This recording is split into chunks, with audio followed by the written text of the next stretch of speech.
पास अल्फाज नहीं, ये लोग वहाँ से मजदूरी करने के लिए आते हैं, अपने बीवी बच्चों का पेट पालने के लिए आते हैं। ये भी हम जैसे इंसान हैं, हमारे जो लोग यहाँ मजदूरी करते हैं, काम करते हैं, अपने बच्चों को पालते हैं, इतनी दूर ये क्यों आते हैं? क्योंकि शायद वहाँ इनका रोज़गार नहीं, यहाँ कश्मीर में इनको रोज़गार मिलता है। तो ऐसे में इनको इस तरह से गोलियाँ मार के इनको मेरे पास अल्फाज नहीं इस इंसिडेंट को कंडेम करने के लिए।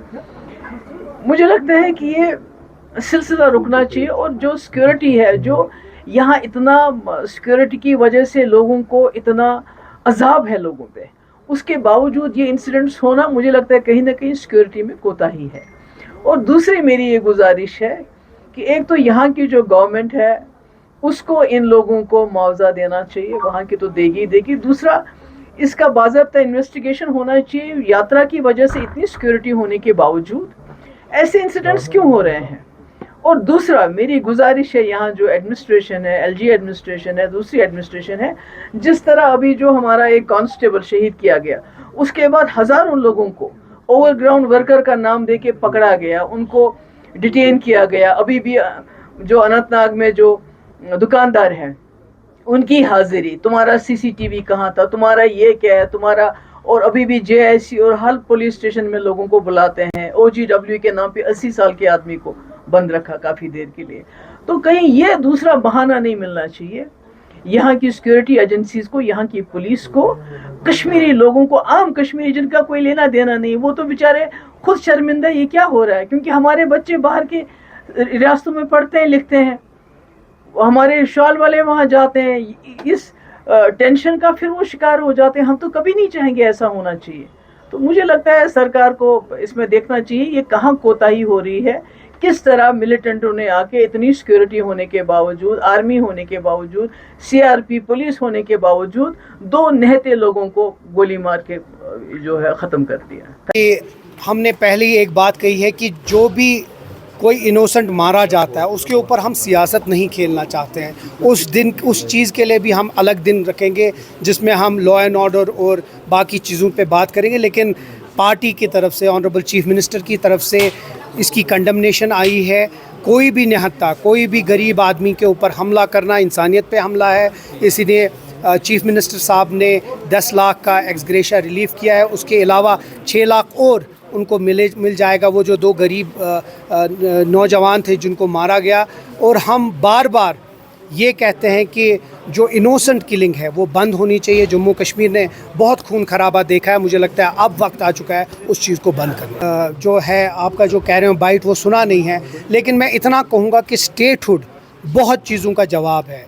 ये न सिर्फ लॉ एंड ऑर्डर के बारे में बात है, बट हर एक चीज़ के लिए स्टेटहुड आज के लिए सोल्यूशन है। हम बार बार कह रहे हैं कि आज की डेट पे भी ना एडवोकेट जनरल है इस इलेक्टेड गवर्नमेंट के पास। हमने बार बार लोक भवन और दिल्ली में जो यहाँ की जो रिजर्वेशन की फ़ाइल है उसको भेजी है।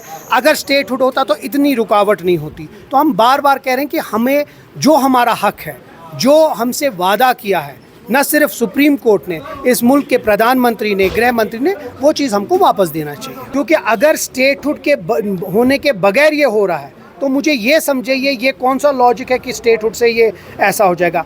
इनफैक्ट स्टेटहुड से जो हमारी जो इनकमिंग जो होती है बातें, जो हमारा लेवल है, जो गवर्नमेंट का अपना नेटवर्क होता है लोगों के साथ, वो हम बार बार, चाहे वो पिछले भी अटैक हुए हैं, कि हमने हमेशा ये सोचा है कि जो ह्यूमन इंटेल है वो बढ़ जाता है जब एक इलेक्टेड गवर्नमेंट के पास लॉ एंड ऑर्डर। बिल्कुल बंद होना चाहिए। हमने ये कहा है और बार बार फिर से कहेंगे कि जम्मू कश्मीर के लोग अमन पसंद है, और जो महबूबा जी ने अनफॉर्चुनेटली दिल्ली में बोला उस चीज़ पे न करें। यहाँ के जो लोग हैं वो मिलिटेंट्स नहीं हैं, गरीब मेहनतकश लोग हैं, और उनके ऊपर ना कोई अरेस्ट ना कोई लाठी बनता है, वो हम नहीं मानते हैं। और फिर से हम कह रहे हैं ऐसे चीज़ों से हमारे लोगों पे ज़्यादा असर होता है, और हम उम्मीद करते हैं कि वो चीज़ न लेकर जम्मू कश्मीर के लोगों को जिस तरह बाकी मुल्क में रहने की ये आज़ादी है उसी तरह यहाँ भी मिलनी चाहिए। आ रही हैं जो ट्रक्स बंद हुई हैं और या रोकी गई हैं, मुझे लगता है उन चीज़ पे हमें देखना चाहिए।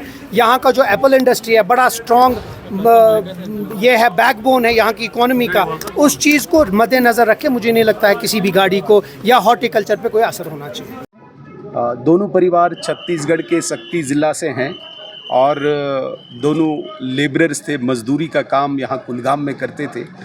उन कायर आतंकवादियों ने दोबारा से अपनी बुज़दिली का वो प्रदर्शन किया है, जिसमें दो मज़दूर लोग जिनको कोई लेना देना ही नहीं अपनी मज़दूरी के अलावा, उन लोगों की हत्या की है। ये दो मज़दूरों की हत्या नहीं, ये इंसानियत का कत्ल हुआ है। इससे गिरा हुआ कोई और ज़्यादा काम हो नहीं सकता है। दिल रोता है इन लोगों को देख के। एक का बच्चा 1.5 साल का है और दूसरी की वाइफ, उसे पता भी नहीं चल रहा है कि मैं क्या करूं। तो इस प्रकार का पाकिस्तान प्रायोजित ये आतंकवाद, जो मैं कहता हूं कि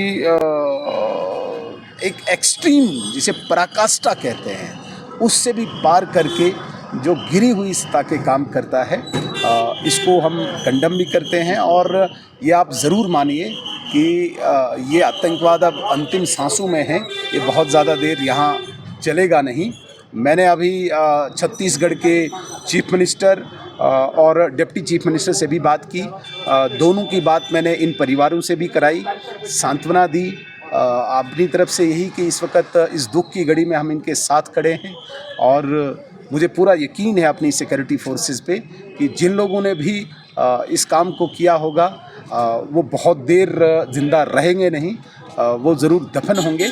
और वैसे भी ऊपर वाला ईश्वर भी ऐसे लोगों को माफ़ नहीं करेगा जिन्होंने मज़दूर को निशाना ढूंढा, एक मज़दूर जिसको पता ही नहीं कुछ। तो बहुत आहत हूँ मैं आज।